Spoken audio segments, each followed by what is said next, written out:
Hello and welcome to another video. Today I'm going to be giving my first impressions on my first ever wired IEM, the Moondrop Chews. And these are actually pretty well tuned, especially for the price. Now I will say its weakest point, or its weakest, its biggest weakness is definitely its instrument separation and the detail, especially the detail. A track I use to test out the detail in like certain headphones is I Want You She's So Heavy by the Beatles, my favorite Beatles track ever. And the reason why I use that is because it's so chaotic, especially in that last leg of the song. It has so many things to it. It has the white noise, it has the bass, it has the rhythm guitar, the lead guitar, and the drums, and the piano in the most recent mixes by Giles Martin. There's that piano that also gets added. There's so many elements, and it just is very chaotic. And if you can pinpoint that rhythm guitar still in the background, still just strumming away, you probably have decently detailed headphones. And with these, the Moondrop Chews, they kind of struggle to do that. Yes, I know I talked about sound just straight off the bat, but that's because it's the most important thing to me in IEMs. And these also are decently comfortable as well. I really like the metal build as well, and I like how tiny these are. These are very, very small. Now, I will have to say, for a novice like me with IEMs, it was very hard for me to get on the spring tips because they came like they didn't come pre-installed on the actual IEMs. I had to put them on myself, and it was a kind of a struggle. I got them on eventually, but it took me about 30 minutes, and it was kind of frustrating. But hey, I got them on, and they stay on very well. And yeah, these are just very, very well-tuned IEMs, especially for the price. But in terms of just instrument separation and detail, it's not great. And the imaging and the soundstage is also not great, but it's not as bad as like the detail and the instrument separation. And these will not be my daily drivers. These will not be replacing my Galaxy Buds Pro. But you might have come to expect that because, again, these are $20 and the Galaxy Buds Pro are like quadruple the price. They're way more expensive. So, yeah. But I just got these, honestly, for the spring tips because I was actually planning on just going straight for the Moondrop Blessing 3s for my next IEM, which was pretty dumb, and I'm glad I got these as like a kind of introduction into the wired IEM space. I'm very glad I got these, especially for the spring tips, because that's what I got these for, as I said, because I've heard that the Moondrop Blessing 3s, like the tips that come with it, aren't that good, and these are a lot better and just grip onto it a lot better. And I also heard that the tips also come off the IEM itself and just stick in your ear, and that's scary as hell.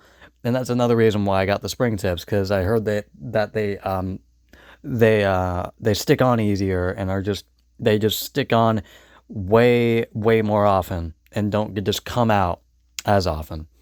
And I will admit that these do sound better depending on like if you have a decently clean source, because if you have a very distorted source that is like that distorts easily at like decently high volumes, probably ain't gonna sound that great.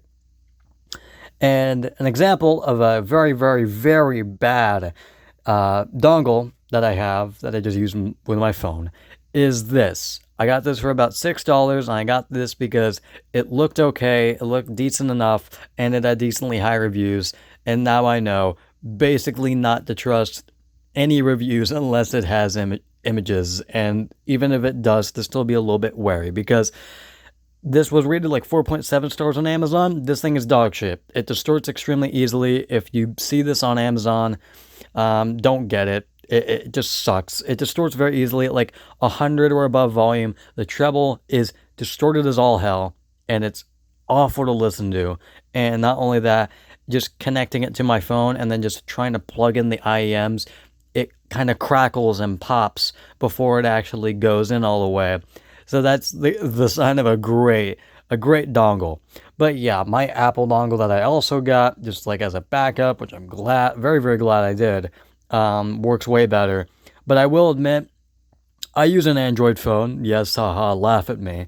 But using this with an Android phone ain't great, because for some reason, Maybe they nerfed it intentionally, or maybe it's just a chip that only Apple phones can use, but like, this just is very, very low power when using it with an Android phone. I have to like boost up the volume all the way to like 140 or 150 to get to a comfortable listening volume out of this.